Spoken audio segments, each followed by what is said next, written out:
Party को मजबूती मिले और ज्यादा से ज्यादा उम्मीदवार आपके जीते। देखिए, समाजवादी पार्टी मध्य प्रदेश में पिछले कई वर्षों से चुनाव लड़ रही है और एक समय था जब नेताजी ने यहाँ पर लड़ाया था, बड़ी संख्या में समाजवादी पार्टी के विधायक जीते थे। पिछली बार भी समाजवादी पार्टी जब चुनाव लड़ी, हमारी पार्टी का एक विधायक चुना गया और कई जगह बहुत अच्छे पार्टी के प्रत्याशी लड़े हैं। हमें उम्मीद है कि आज हम पूर्व विधायक लक्ष्मण तिवारी जी के कार्यक्रम में शामिल होने आया हूं।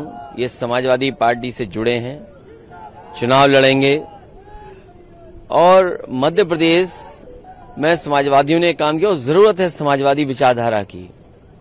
गरीब, महिलाएं, आदिवासी, अल्पसंख्यक और जितने भी हमारे पिछड़े और अगड़े मिलकर के हैं, बीजेपी को जवाब देना चाहिए कि केवल मध्य प्रदेश की सरकार नहीं थी उनकी, दिल्ली में भी सरकार रही है।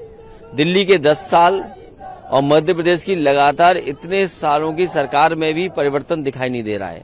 आज अगर हम एनसीआरबी का आंकड़ा देखें, जो प्रदेश सरकार दिल्ली सरकार को देती है, महिलाओं के ऊपर अन्याय सबसे ज्यादा है, छोटी बेटियों के ऊपर सबसे ज्यादा अन्याय है। एक तरफ अगर लाडली योजना आप चला रहे हैं तो कहीं न कहीं आपको उनकी सुरक्षा की भावना कैसे पैदा हो उसके बारे में सोचना होगा। बड़े पैमाने पे बेरोजगारी बढ़ी है और लगातार रोजगार बढ़ रहे हैं, आंकड़ों में भी, जमीनी हकीकत में भी। तो जब महंगाई बढ़ जाए, बेरोजगारी बढ़ जाए, अन्याय बढ़ जाए, तो इसके विकल्प देने के लिए समाजवादी लोग हैं और जनता के बीच में रहेंगे।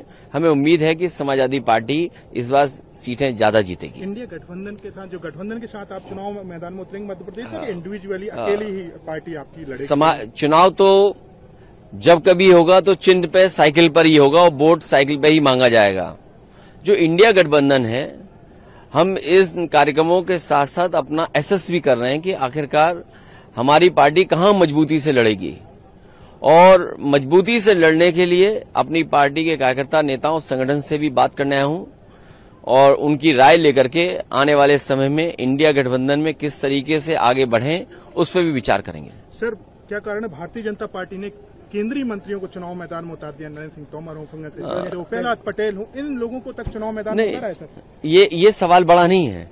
इससे भी बड़ा सवाल ये है कि लोकसभा में महिलाओं को अगर आप आरक्षण दे रहे हैं और आप ये कह रहे हैं कि 33% दलित और आदिवासी महिलाओं को हम सम्मान देंगे और उसके लिए नए लोकसभा में कार्यक्रम किया गया हो, बीजेपी की महिलाओं ने स्वागत किया हो, आपको ये सवाल पूछना चाहिए बीजेपी से कि जो अभी सूची जारी हुई है या आने वाले समय में जो सूची जारी होगी, क्या भारतीय जनता पार्टी अपने संगठन की जो महिलाएं काम कर रही हैं, क्या उन्हें 33% का स्थान देंगे? 33% का स्थान अगर नहीं दे रहे हैं तो जो बिल लोकसभा में आप लेकर के आए हैं नई लोकसभा में, वो माताओं बहनों के साथ बहुत बड़ा धोखा है, क्योंकि ये बिल लागू नहीं होने वाला है। कम से कम बीजेपी अपने आचरण से, अपने जो टिकट वितरण हो रहा है उस प्रणाली से कम 33% महिलाओं को देकर के तो दिखाए।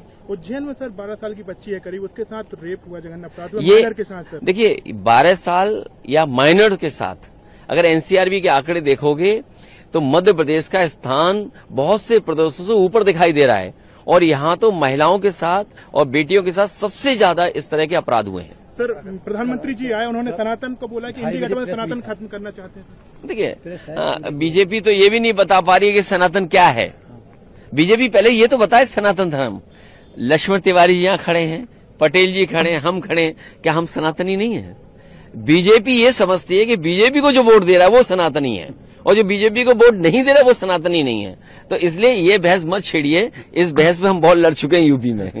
धन्यवाद।